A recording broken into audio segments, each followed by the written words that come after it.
Mordian Iron Guard vs Nihilakh Dynasty 2500 points. The Necrons deployed in a deep formation with a narrow front. They sent their warlord in a command barge with a full annihilation barge escort along the southern flank. Along the northern flank, they staged a unit of Canoptek Wraiths and a Canoptek Doomstalker with a full squad of Triarch Stalkers behind them. Throughout the backlines, 4 small pockets of Immortals covered the various strategic locations. Against them, the Mordian Iron Guard staged a defiant resistance. A mighty Stormblade sat in the center, its massive plasma blast gun glowing with immense power as it came up to full charge. As this weapon was not necessary for dealing with upset citizens of the Imperium, it remained in fine working condition. A very happy tech priest bubbled contently in the crew compartment, working and fine-tuning the ancient relic. The southern flank hosted the company command squad, a squad of veterans, a squad of guardsmen, and 2 Chimera variants with a veteran squad each. A group of 2 Griffin mortar carriers sat in the back.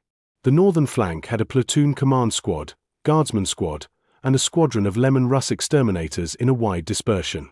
Both sides eyed each other wearily. The Mordians had not brought many adequate weapons to crack the quantum shielding of the Necrons, and they had not brought many adequate weapons to pierce Imperial heavy armor. The Necrons started the aggressive maneuvers first.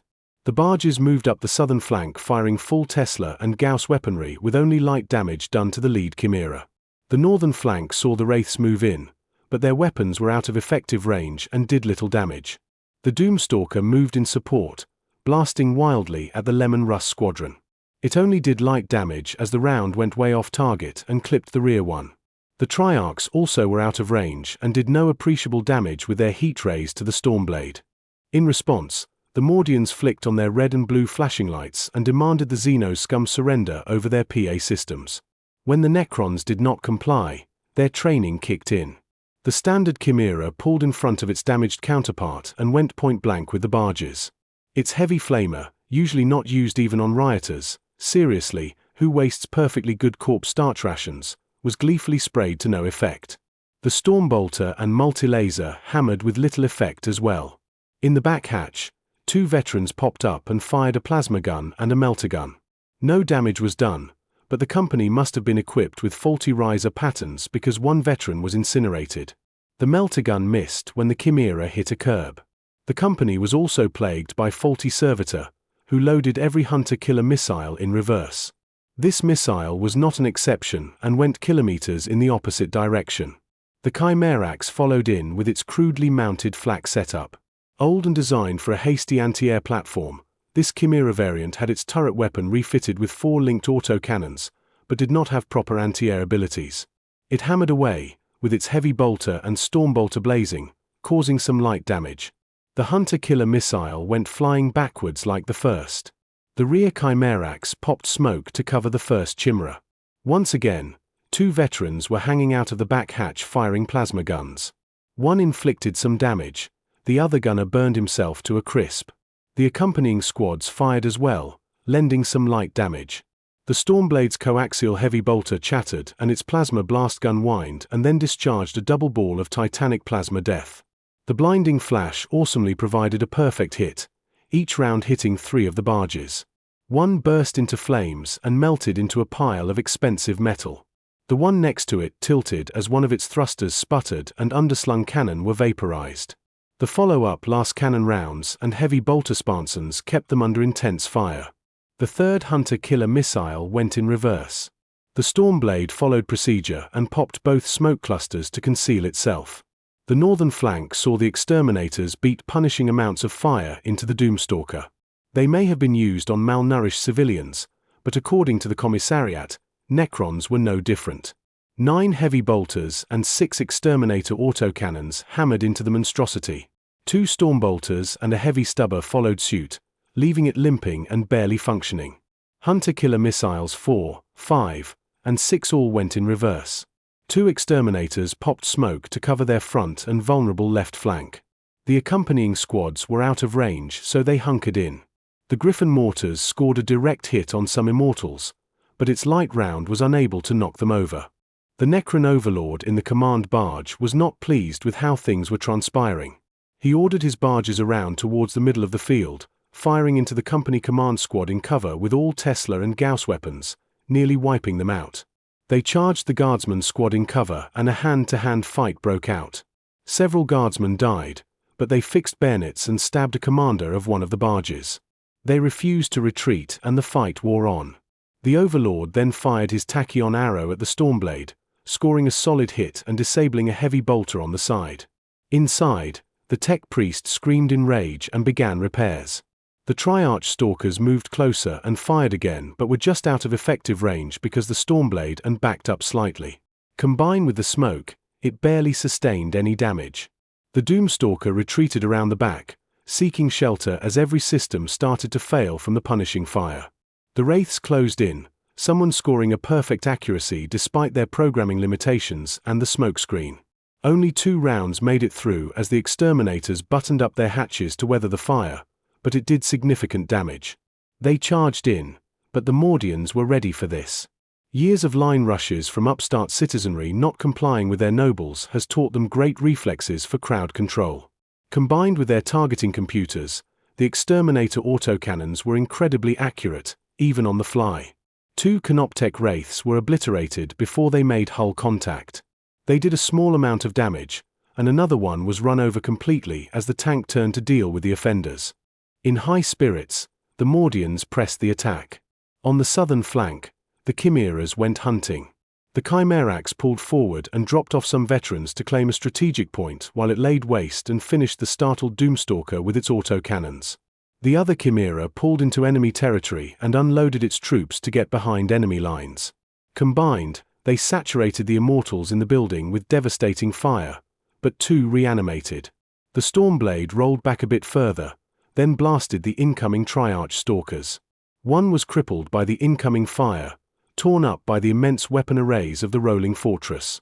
The veterans that just disembarked on the southern flank put more shots into, losing another plasma gunner to a faulty weapon. As the Triarch staggered, the Commissar opened the hatch and executed the driver from a long distance. The Mordians cheered as the machine crumpled to the ground. The Griffin carriages rolled to a better shot, blew the 7th and 8th Hunter-Killer missiles backwards, and then obliterated the small group of advancing Immortals with 2 perfectly placed shots. 2 reanimated, but no longer posed a threat. The Exterminators fired point-blank range, knocking over another 2 Wraiths. 1 reanimated, but they still did little damage to the tanks. In earnest, the Necrons tried to regain control of the field. Small pockets of Immortals picked off a few guardsmen or damaged a Chimera, but nothing substantial. The barges finally cleared out the squad of stubborn resistors. The Triarchs moved towards the Stormblade, scoring several good hits. It buttoned up its hatches to brace for impact but still took some damage. They realized they were still a fair distance from the Super Heavy, so they charged the Exterminators instead. After pushing them back, despite several Wraiths being crushed like the malnourished civilians that they are if you think about it, the last one was run over by the retreating tanks. One was left behind, destroyed but not forgotten. The Necrons attempted to catch them but failed. The Mordians continued to push. Despite their successes, they were not holding the key battle locations that would sway the ongoing war in their favor. They were sent to crush some uprising citizens, but by some clerical error, were dealing with Necrons. But that was not going to stop them from trying. The veterans further out got underneath the Immortals and started blasting holes in the floor. The veterans in the middle, having scored the location the commanders needed, piled back into the Chimerax. They pulled back and began hammering the barges, collapsing yet another despite some poor accuracy. The mounting likely had come loose. Its side guns raked the Immortals, but one stood back up. The Stormblade hammered the barges, crippling the command barge as it attempted to intervene. As the gun fired more, its ancient targeting array began to overheat and the accuracy was slowly dropping throughout the battle. The Lemon Russ squadron rallied and hammered the Wraiths again, killing all but 2. None reanimated. Both mortars fired on some Immortals across the map, but the light shells did not damage them. The Necrons, reeling from massive losses, began to be desperate. They were winning strategically but threatened to be removed from the field altogether. The crippled barges limped to the Griffin carriers and charged them, locking themselves into an eternal duel of tank grinding action with no results until the end of the game. Some Immortals managed to destroy the Chimerax, forcing the Commissar and veterans to dismount and dive for cover. The Wraiths switched targets, charging the platoon command squad with mild success, while the Exterminators were charged by the Triarch Stalkers from behind. The Exterminators were getting overwhelmed and fell back a short distance. The veterans got up from the burning wreckage and mowed down the Immortals in the building for the other squad to claim the objective, but it reanimated again. The Chimera joined in the fire support. The Stormblade moved over to the northern flank and blasted the Triarchs. The deceptive building did not offer any cover, and the second Triarch was absolutely crippled but still standing. The Exterminators continued to fire, with no effect against the quantum shielding. The platoon command squad fell to the Wraiths, leaving only 3 guardsmen in that section of the field. The last Immortal on the southern flank had been charged and refused to die, and did so again by reanimating. The Wraiths and Triarchs charged the Exterminators again. 1 Wraith was killed, and another barely left alive. While neither tank was destroyed, they were forced to fall back again, crushing the last Wraith in their retreat. Neither reanimated. The Mordians realized they could not have overall victory, but could definitely deplete the forces. Except that last Immortal. It survived some more shooting and a charging Commissar with a power sword by continuously reanimating. The Stormblade began hunting pockets of Immortals, immolating them with plasma, heavy las, and bolter shot.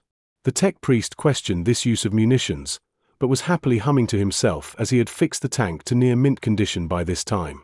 Nihilakh Dynasty wins, 12-6 with a major victory.